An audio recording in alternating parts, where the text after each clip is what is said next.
All right, everybody. Thanks so much for stopping by another live episode of Real Estate Titans, sponsored by Lion Bolt Media. I'm your host, Greg Fowler, traveling throughout the marketplace, interviewing the top real estate professionals in our field, essentially gathering insight, inspiration, what really drives and motivates these top producers above and beyond everybody else in what I'd like to consider a real estate titan. Now, our very special guest and feature titan today from beautiful Boston, Massachusetts, none other than Ethan Goodrich. Ethan, it's an honor and a pleasure, my friend. Thank you so much for taking the time. Oh, thank you so much, Greg. It's a pleasure being here. Oh, this is great. And I can't wait for everybody out there just to get to know you a little bit better as a man, as a business professional, and everything that you do for the real estate world and community. So Ethan, without further ado, let's just dive into the series of questions. First one being just letting everybody know a little bit about who you are, where you're from, what got you into the business, and really where you are in your progression to today. Yeah. Okay. So I started I graduated college in 2006 and I moved out west to Arizona. Wow. And worked for the Diamondbacks, which is the baseball team, the pro baseball team there. Yeah. And I was like one of those sponsors. One of those mascots on the field with a Pepsi thing. I was making, yeah, I was shooting T-shirts out of a cannon and running around like in Chase Field in Arizona. There's a lot of stuff in between innings. So as a 22-year-old, that's what I was doing for a full-time job, making $75 a game. And that was my only income. And, that was just, kind of just getting a job. And I've always been obsessed with baseball. So I took it. And my wife at the time was dating someone who became single. Okay. For a long time, she was dating someone, and I'd known her for a long time. And I went home for like a family reunion and ended up I needed to move back to be with her. So packed up my bags after being there for about a year and came to Boston. As that, everyone knows during that time, it was a recession, kind of getting into it. So kind of bounced around bartending jobs and stuff. And finally, I couldn't get a job anywhere. Like my business degree didn't do anything. My father-in-law to be at the time was, he's like, you should get a good job in real estate. They hire, anyone on the street. Oh my gosh. So I was like, oh, that sounds awesome. And, went and worked for a company and got into it. Which was, I'd say probably like day 10, I was like, oh my God, there's so much opportunity in this field based on the type of people that are in the industry. I would say that the entry to get in was super low. But also you had, Harvard graduated, real estate agents that were in the same office as you, and you'd have high school graduates. And not to say one is smarter than the other, but there was just a big gap between, I guess the talent pool from, and I felt like there was an opportunity to start a company and, really do it the way I felt like there was room for a lot of improvement in the real estate game. Wow. So I started, after working in Mass at the time, you only needed to be working under a broker for a year, and then you can start your own. Every state kind of has different guidelines for that. So I started my own company after about a year working for someone. And I guess that was my entry point into the industry. And I was 24, starting my own company and getting married and having my first child with my wife. And I had the child before getting married. So one of those weddings where the kid's there. And then, I think, that pressure of being a dad and being a husband and supporting the family really drove me from like 0 to 60 versus like a lot of people that kind of, I feel like get their feet wet in the real estate industry because there's kind of a part-time job, seasonal employment stigma that it gets, as part of the industry. But that really got me into like, let's make this a career and let's see how to make it profitable. So in Boston, you can actually start in leasing. And most people, when when you're in real estate, you only work off sales, and leasing might be, something you don't get paid for, or maybe someone throws you a bone here or there. But in Boston, there's people that work just in leasing, and they're full-time career real estate agents that work on leasing. So everyone starts on Newbury Street in Boston, which is the main shopping street, and started a company with a bunch of leasing agents, and just kind of slowly worked into sales. And as I got my feet wet with the sales process and in leasing, and the familiarity with that, familiarity with multifamily sales, and then slowly just kind of figuring it out as I went into training myself for being a manager and then also a salesman. Gosh. And when you're talking about that, Ethan, though, as you're laying the foundation from, right out of college and then moving to Arizona, and your relationships, and, obviously bringing you to the East Coast that way, and really feeling it, that's incredible. And I love it. You're painting the picture of you being out on the field, and there's so many sports fans that are tuning into this right now saying, oh, that's awesome. And, I wish I did that when I was younger too. You tick that box, right? Which is really awesome. But the whole time I'm like, they're going to need a sub at some point. They're going to turn to me, because I played baseball like to college and everything. And I'm like, this was my opportunity. But it was a fun experience for sure. Working for that team. Oh yeah, I bet. I bet there was tons of excitement, and again, just being a part of any sporting event that way is just wonderful and fantastic, and really just experience life and progression. But then as you kind of fell into real estate through your father-in-law's suggestion, or father-in-law to be like, hey, real estate.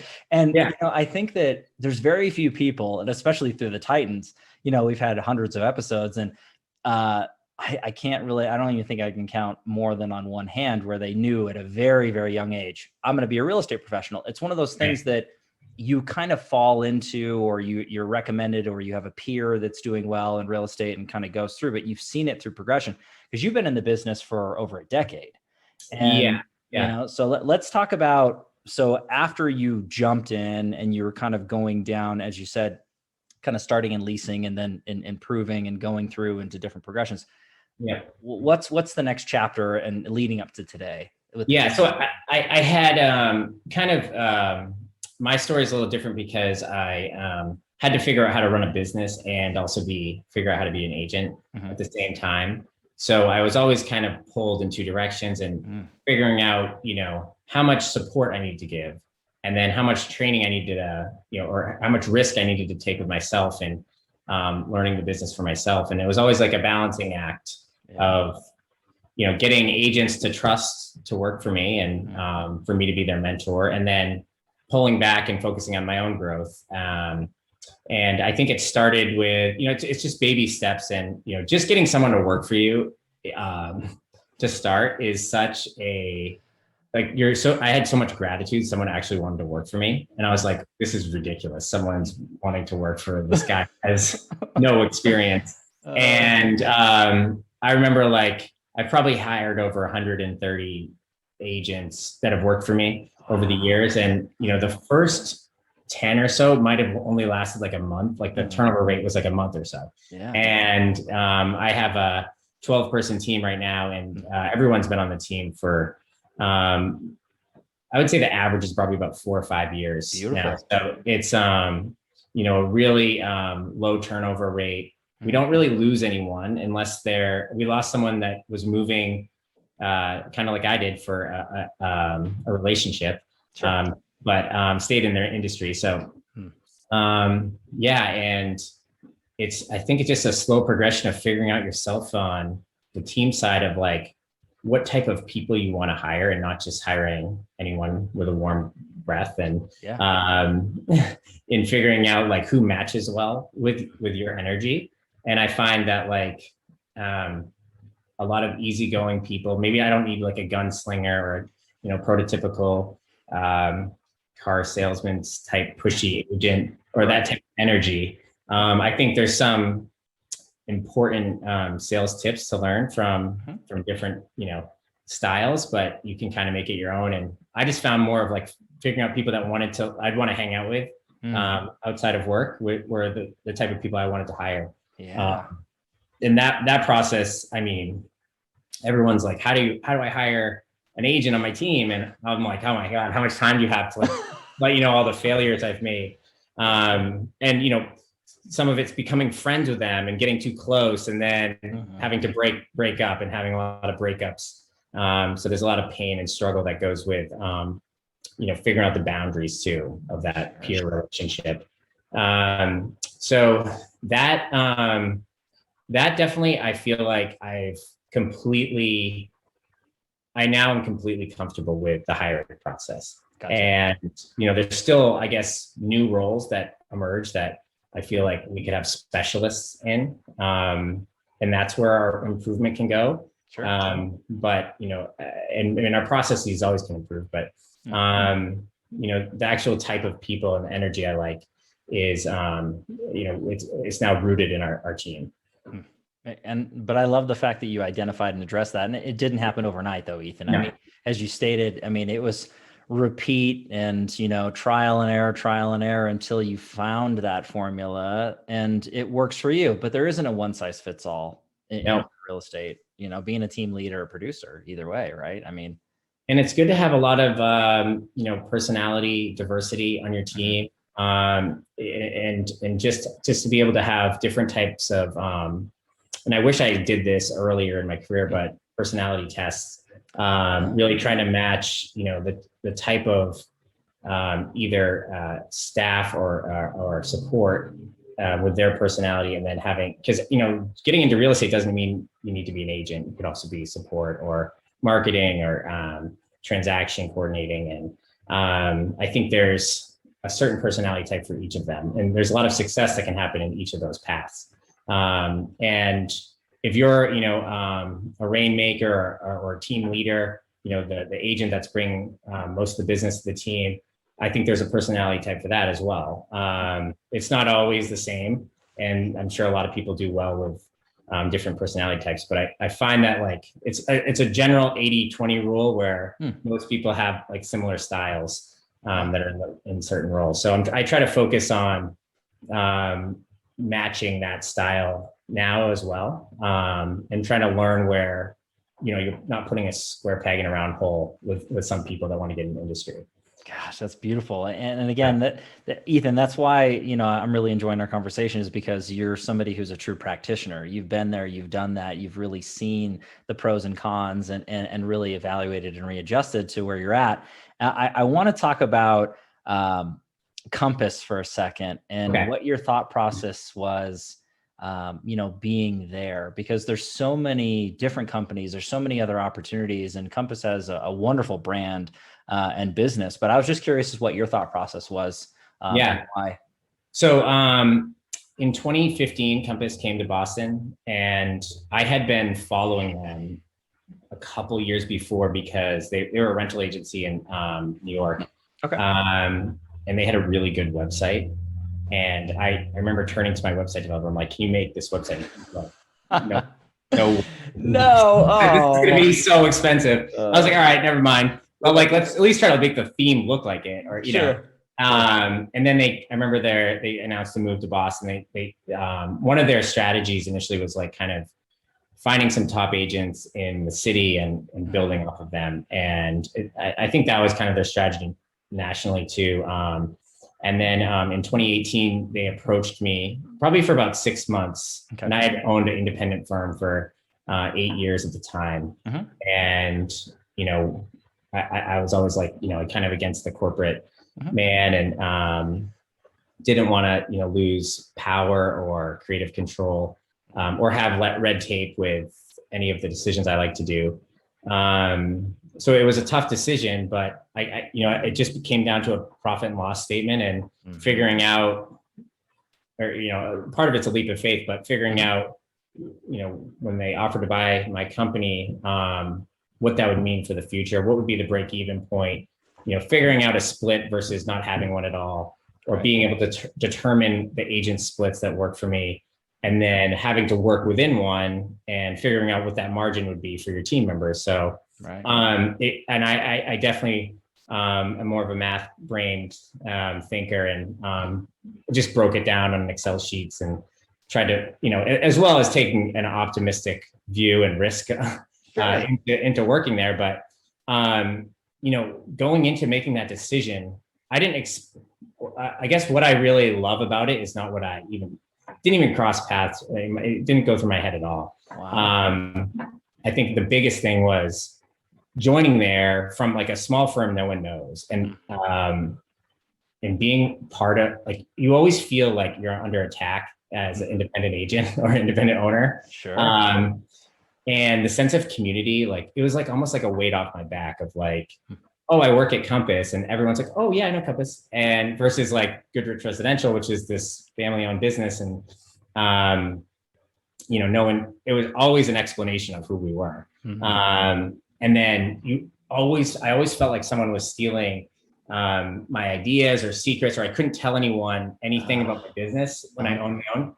And joining there was so collaborative, and these top agents in the whole city and the state are sitting next to me, giving me ideas, or we're sharing listings, or just talking shop and becoming friends. So that was like by far for me the best part about Compass, and not just Boston, but nationally, and just being able to go to some of the retreats and feeling like a part of a community. And it definitely has like a cult feel when you first join, but now it's very like comfortable, and it doesn't have that energy. I would say. Yeah, well, but I think you're identifying so many different things that people think about as they evaluate their next chapter in their careers or their lives. And I know, I mean, you identified it right off the bat as just the brand feel of Compass is wonderful. I mean, just at first glance appearances, as you're like, look at their website, and then you kind of go through, hey, how can we do that? But then it goes so much deeper to the numbers, and the numbers don't lie, which I think is crucially important. But then you look at it further, the unidentified opportunity of collaboration and that community, I think is huge. The fact that you're able to maintain your internal culture with your team underneath an umbrella, I think is wonderful, because, and correct me if I'm wrong, but again, you don't feel smothered. You don't feel like the red tape is there, as you mentioned, or that you're handcuffed.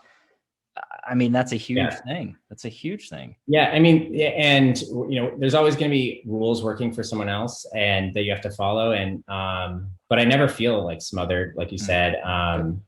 You just kind of have to adapt on that front. And, instead of my office where there was like zero paperwork that I had my agents do it, we now have a lot, to handle. But that's really it for the main change is kind of, there is a small amount of red tape, but the amount of, the amount of growth, I think you get and it's not for everyone, but I think for me joining Compass for the brand in the city, it's very important because it means winning 85% of listing presentations I go on. Huge.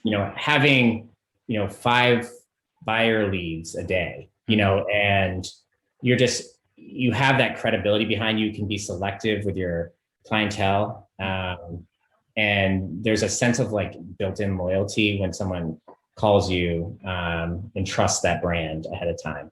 So maybe you're giving away a little bit more with the split, but I think it's probably like 2 to 1, what we were doing before. So I love it, Ethan. And again, I just love hearing it from your direct perspective, because you went through the thought processes and all the decision making and the lists and weighing.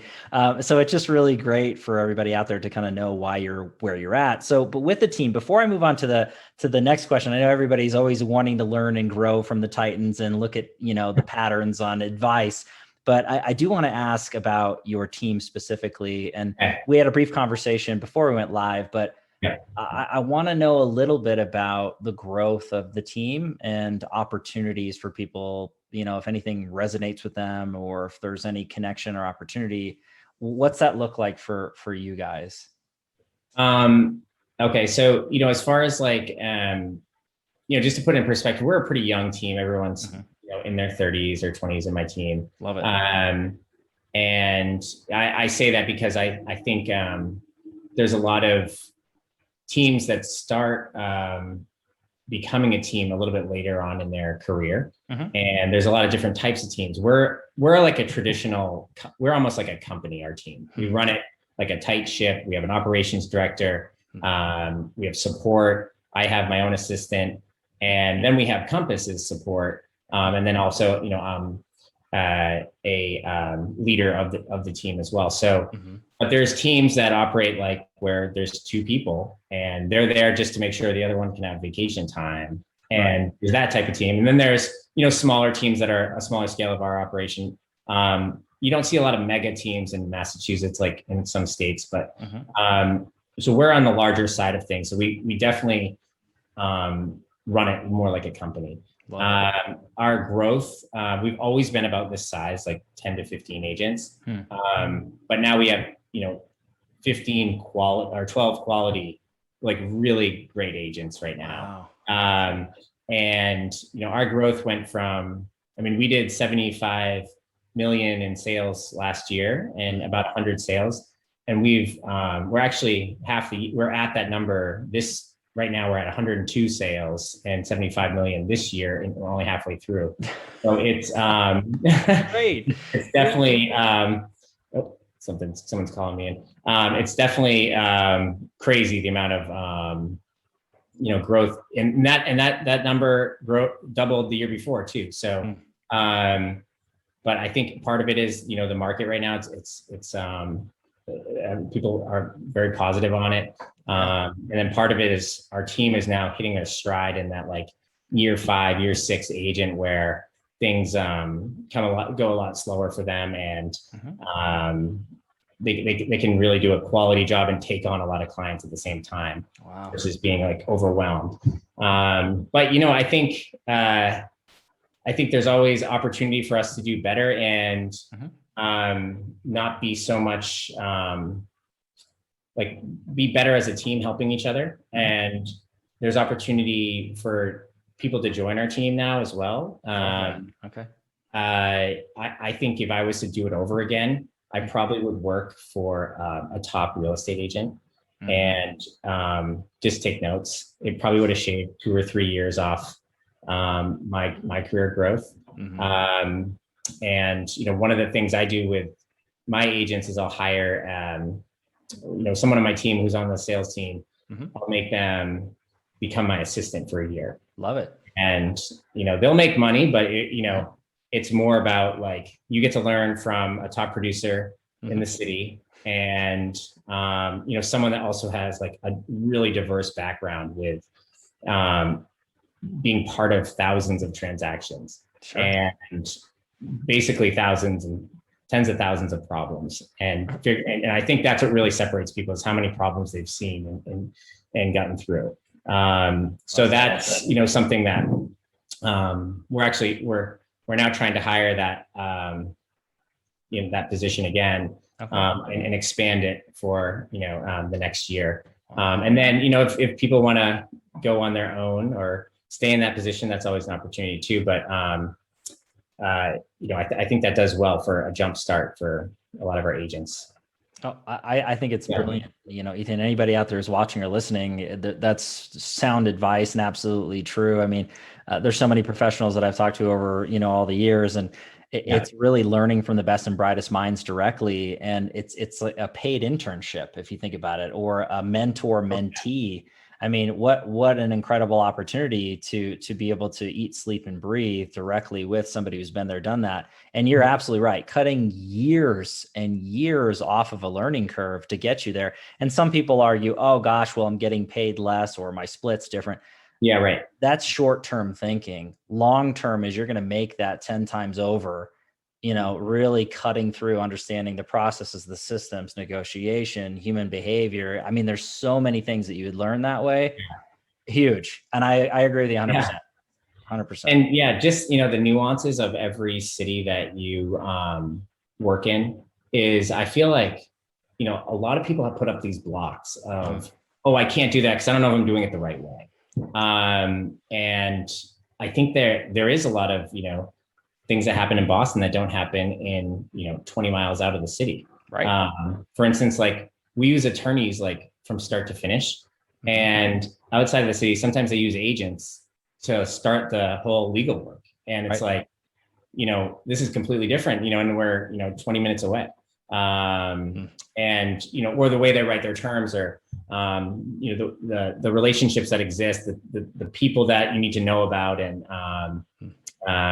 developments and buildings, and all of the name recognition you need, and just the nuances of those towns and cities are really important. In Boston, we have like a ton of towns. There's like 2,000 towns or something ridiculous. Wow. So usually you cover more than one town, or if you're in the city, you might cover 30 neighborhoods or so. So unless you're one of these agents that just works in one neighborhood and is has that book of business in that neighborhood and knows everyone. Sure. But for them, I think the majority of people are used to covering a lot of stuff. So you have to really know the nuances, and I think that's where the mentorship is super important. Learning that, so you don't raising your hand and asking dumb questions.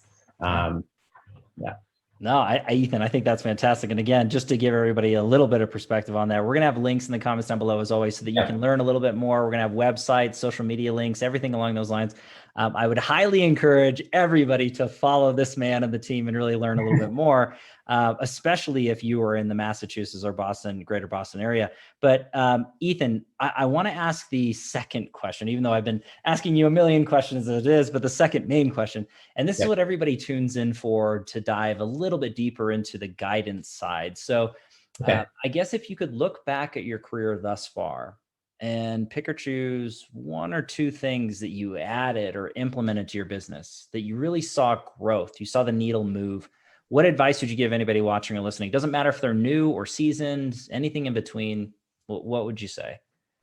Well, first of all, like the mental block thing was huge. I remember making a shift from leasing into sales and not feeling like I couldn't do it, just because I hadn't done it before. And there's not really much difference in the process or how you behave, or the qualifying that happens with the lead. But that was a mental block that I shouldn't have had. And I would say if I was to I guess a turning point for me was I was taking on so much work and not letting go of control. And part of it was you're as a business owner, you're kind of constantly concerned about liability and getting sued, or your agent's doing something wrong and you're getting sued. And so, just always having part of my mind was always attached to that, like, it was stressing me out. And hiring someone to kind of take over the operations was to start just hiring an assistant. And then the next step was, turning that person into the head of operations. That was a big change for our team, where I could really be freed up and focus on sales and focus on the direction of the team. And I wish I did it sooner. I think that a lot of people are like, how am I going to pay for this? With a lot of their risks. And my real estate coach, he always has kind of the philosophy of just jump and you'll figure it out. And that's kind of my philosophy in life too. So when someone else is supporting that or telling me to do it, I'm like, all right, I'm in. Let's spend some money here, or take that risk. And I think hiring someone is to help you, and you're not going to be good at everything. If you're a salesman, you're probably not going to be that organized, or you'll be missing something. Sure. And finding that missing piece was, I think it's a selfish move to think you can do everything. Think you can do marketing, think you can do operations and bookkeeping and all the showings, all the open houses. I remember my real estate coach is like, Ethan, you're not doing any more open houses. He's like, that's what your team is for. And that's an opportunity for your team to get leads. And, I wish I had that opportunity as a young agent to work people's open houses, because just free leads and they're great listings. But, I guess getting that advice and direction from my coach and getting the support from other people was the biggest thing that helped me develop. I mean, you mentioned so many incredible things for everybody to think about, through that. I mean, you're talking about taking the leap and understanding that, no one's perfect and no one has everything. You can be a jack of all trades, master of none. You're never going to be great at anything. Right. Bringing on somebody as an assistant as a first step and then turning into operations, I think is brilliant. I don't know if that's the first time I've heard that, but that's a really, really smart move. But I have heard time and time again that operations position is a game changer when it comes, for stress and legality and just daily workflow. And again, whatever. And they shouldn't be doing sales. Yeah. It shouldn't be in their head. And if it's not in their head, they're a lot better focused, the operations people. Sorry to interrupt them. No. But you're absolutely right. You're absolutely right there, Ethan. And I think that basing it off of the process of you've been through this, you've done this. Like everybody, hopefully you're really taking this to heart, because Ethan isn't just saying this for fun. He's literally just showing you the playbook or the blueprint to where he's gotten to today. And there's so much truth and knowledge to that. But then, you take it a step further, looking at the highest and best uses of your time. And it's not to say that the other objects that are in front of you to complete a transaction from start to finish aren't important, because they are. But where does your time lie, Ethan? And to everybody out there who's watching or listening, think about your day and what moves the needle in your business and growth. Anything that takes you away from that is slowing production, is slowing growth. And that's not good for anybody. Yeah. Like, what are you the best at? Just do that. Or, and it's easier said than done. Sure. There's a lot of stuff I don't like to do that I have to do. But I remember, lead qualification was something I'm like, I'm really good at it. And I was giving it to people, and the rates were going down. I was, pretty big on numbers, like I said. And I was watching it. I'm like, I got to be doing this, and I got to get back into this. This is my strength. I'd rather qualify a lead and hand it to someone than miss the opportunity. So I find that, some teams might think of that as like, a job, as a leader, someone else would do. But I find that, like, if you're good at it and it's working, I think that you should maybe consider that as, something that's part of your daily routine. But yeah, passing the buck and to, someone that might be better, it happens a lot on our team. Yeah, I think it's brilliant. And again, for anybody to think that they're the only one that can do something, I think is crazy. There's always somebody who eats, sleeps, and breathes that segment, and they'll enjoy it better. I love that you're identifying, your strengths and weaknesses. And I think that we should all do that on a regular basis and evaluate who we're surrounding ourselves with and what processes are put into place. And that's how you grow. That's how you change. I love your coach, by the way. I don't know who your coach is, but the fact that you have Steve. one. Oh, sorry. Go ahead. Steve Shull, he's kind of no, I don't. Yeah. He coaches a lot of Compass agents and Wonderful. A lot of, other agencies, but he is based in California, and he's just, been really helpful for me. Being able to relate to, he has a lot of clients like myself that are team leaders. So it's been really helpful. Big shout out to Steve, right? Steve, yeah. If you're watching or listening, Steve, good work with Ethan. Ethan's really doing this. And again, but I think that that is another takeaway that I'm getting from the advice, is bringing on coaching. And there's a lot of professionals out there that say, do I need a coach? How do I even hire a coach? And I can hold myself accountable. Correct me if I'm wrong, but that's not the point. I think that there's so much more to the right coach. I'm not saying every coach fits this mold, but what are your thoughts on that? I mean, yeah. So some people, I'm not a good example for a lot of real estate practices. Like, I'm not going to door knock or cold call, and a lot of people do really well with that. Right. And I know that's important. So I mean, and Steve would kill me because most of what he teaches is that.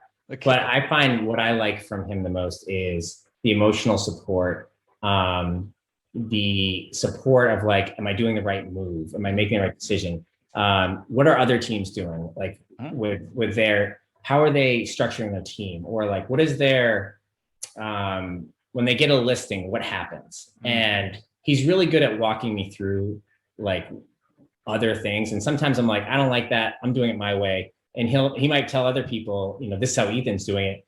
Ethan, can you connect them? So he's always connecting me with people from around the country. Love that. And I'm like, just talking shop of like, how do you do your marketing? Like, where are you wasting money, or how are you hiring people, and what is your strategy like with buyer agents or listing agents, or do you do that? And so I think that's where I find the most use of coaching.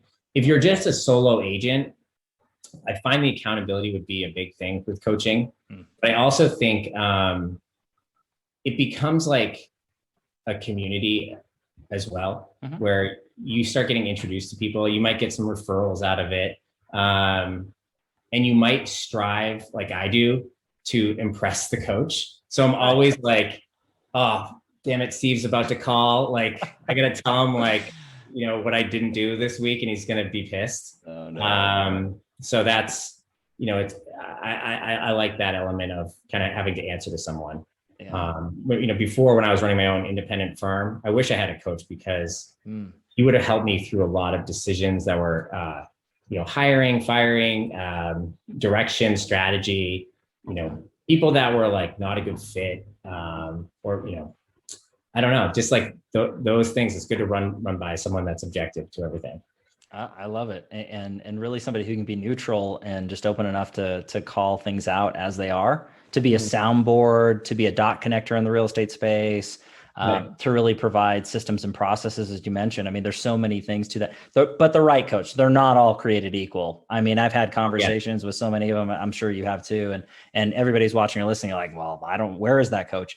They're out there. You got to find the right one, and it's got to be right for you. Whether you mentioned Ethan individual, or you're a team lead, or a mega team, a smaller team. I mean, there's needs as you evolve in your career, and there's knowledge bases associated with that too. And, you know, I'm a firm believer working with people who practice what they preach, right? So do they eat, sleep, and breathe what they do? Do they really have true perspective, or did they just read some books and took some courses and now they're a coach? I'm a coach, you know? So, yeah, it's really interesting. Self-proclaimed coaches, I feel like. And I feel like the space is getting bigger too, where, you know, I was on, oh my God, what's that? That audio-based app a lot earlier this year. Are you talking about Clubhouse? Yes, Clubhouse. Okay. Everyone in Clubhouse is a real estate coach. Or a guru, or something. Yeah. Oh my God. And I'm like, oh my God, are you also a real estate agent? They're like, yeah. And I'm like, this is, and I'm wondering, like, there's only so many like high-end client. Everyone has these ridiculous stats on there, but I find that, like, yeah, definitely, like I know people that have not like Steve's personality, and it's not a good fit. And I've, you know, I hope Steve isn't watching, but he is just a certain type, and he's no bullshit, and you know, you're going to answer to him, and also, like, it's, you know, this is the system. It's a Bill Belichick, you know, a Patriot way system. If you do these things, you'll be successful. And, you know, I like that. Like, you know, kind of, this is what it is. I agree. I don't need to reinvent the wheel when it's already there, and especially somebody who's laying it out. But ultimately, as it comes down to it, and as you know, Ethan, whether it's working with a coach or not, or being a team lead or not, it's all about the daily activities and the continuous nature of work and velocity that makes it happen. And doesn't happen overnight, but you do the right things the right way, long enough periods of time with the right people, and results start to happen. And you're a perfect example of that. I know that you're showing a level of humility, my friend, but you're doing some incredible things. And I know the whole Titan term. I'm like, oh, no, this is not. Well, get ready, because I know I'm this. I'm dubbing you right now. You are an official real estate Titan, Ethan. That is a badge of honor that no one can ever take away from you. Okay. That is yours forever, my friend. So, all right.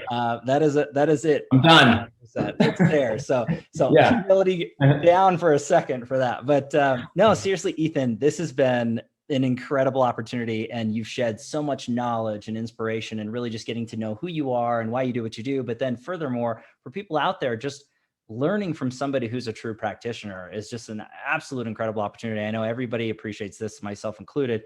I just can't thank you enough for taking the time, Ethan. Anything else you want to mention for closing, anything like that? Yeah. Well, first of all, if any of your listeners need help growing a team, I'm always happy to help with that. And just please email me or Instagram, direct message us. And especially like with the team, like the growth and hiring, and I feel like I could be a good asset for that.